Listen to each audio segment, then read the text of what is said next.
Dans un mariage où chaque conjoint reste le propriétaire individuel des biens acquis avant et pendant l'union, c'est le régime de séparation de biens qui est appliqué. Un choix matrimonial qui offre à la fois des avantages et inconvénients. C'est le sujet qui retient notre attention dans ce nouveau numéro de Instant Juridique.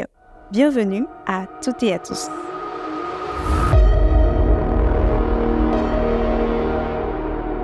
Le régime de séparation de biens permet à chaque époux de conserver l'administration, la jouissance et la libre disposition de ses biens personnels, tant ceux acquis avant le mariage que ceux acquis pendant le mariage. Cette indépendance financière est particulièrement avantageuse pour les individus qui souhaitent préserver une autonomie complète dans la gestion de leur avoir. En effet, chaque époux est responsable uniquement de ses propres dettes, ce qui protège les biens personnels de l'autre époux des créances et obligations financières individuelles.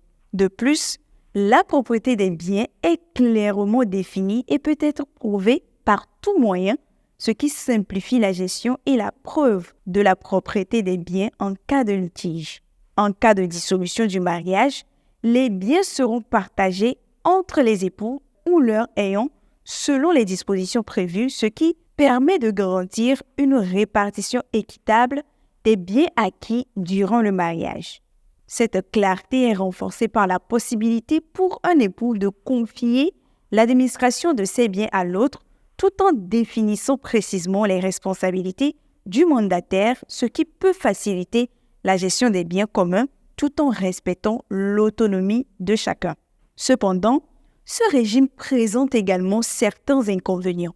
L'absence de partage automatique des biens acquis durant le mariage peut entraîner des complications en cas de dissolution, surtout en l'absence de preuves claires de propriété exclusive. Cela peut mener à des conflits lors de la répartition des biens, notamment lorsqu'un époux ne parvient pas à démontrer la propriété exclusive de certains biens. Par ailleurs, bien que le régime de séparation de biens protège les époux des dettes personnelles de l'autre, il peut aussi induire des déséquilibres financiers si l'un des époux accumule des dettes importantes, affectant ainsi la stabilité économique du ménage.